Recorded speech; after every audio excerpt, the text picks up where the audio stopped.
বিসমিল্লাহির রহমানির রহিম। সম্মানিত দর্শক শ্রোতা, আসসালামু আলাইকুম। বাংলাদেশ থেকে ছাত্র সমাজ কিভাবে মাদকের হাত থেকে নিজেদের রক্ষা করবে, এই প্রশ্নের উত্তর খুঁজতে সূর্যোদয় বাংলা মিডিয়া ঈদুলপুর পাইলট সরকারি উচ্চ বিদ্যালয়ের নবম শ্রেণীর মেধাবী ও প্রথম সারির ছাত্র জনাব আরিয়ান হোসেন জাবেরের কাছে আমরা জানতে চাই। সদুত্তরে মেধাবী ছাত্র জাবের বলেন, আমাদের স্কুলটি ঐতিহ্যের স্কুল হওয়া সত্ত্বেও এখানে কিছু সাময়িক অসুবিধা রয়েছে। তার মধ্যে একটি প্রধান অসুবিধা হচ্ছে মাদকাসক্তি। কোনো কিছুর প্রতি অতিরিক্ত আসক্তিকে নেশা বলা হয়। এই নেশা বর্তমানে একটি সামাজিক ব্যাধিতে পরিণত হয়েছে। বর্তমান যুগকে মাদকাসক্তি যোগী বলা হয়। মাদকাসক্তির প্রধান মাধ্যম হলো মাদক দ্রব্য। যে সকল দ্রব্য সেবনে মানুষের শরীরের ও মানুষের শারীরিক ও মানসিক অবস্থার উল্লেখযোগ্য পরিবর্তন ঘটে তাকে মাদক দ্রব্য বলা হয়। বর্তমানে আমাদের যুব সমাজ বিভিন্ন ধরনের মাদক দ্রব্য ব্যবহার করে থাকছে।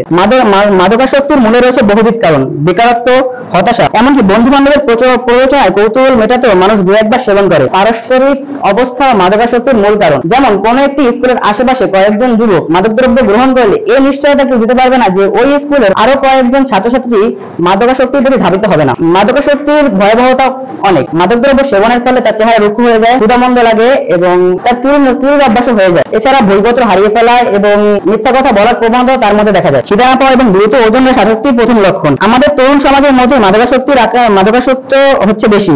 এর থেকে তাদেরকে মুক্ত করতে না পারলে তার জাতির জন্য তা অভিশাপ হয়ে থাকে। মাদকাসক্ত ব্যক্তিদের রোগ নিরাময়ের দায়িত্ব সকলকে নিতে হবে।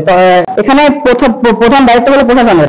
তারা আইন কঠোর না করতে পারলে মাদকাসক্তি কোনোভাবেই প্রতিরোধ করা সম্ভব নয়। তারা দৃঢ়তা হার না দিলে সামাজিক অপকর্ম সমূহ রোধ করা যাবে না। আরিয়ান হোসেন জাবেরের মতো মেধাবী ছাত্র শিক্ষাঙ্গন থেকে মাদককে নির্মূল করে পাঠদানে উন্মুক্ত পরিবেশ তৈরি করে বাংলাদেশকে গড়ে তুলুক সুশৃঙ্খল এক জাতি হিসেবে, সেই শুভ প্রত্যাশা রেখে শেষ করছি।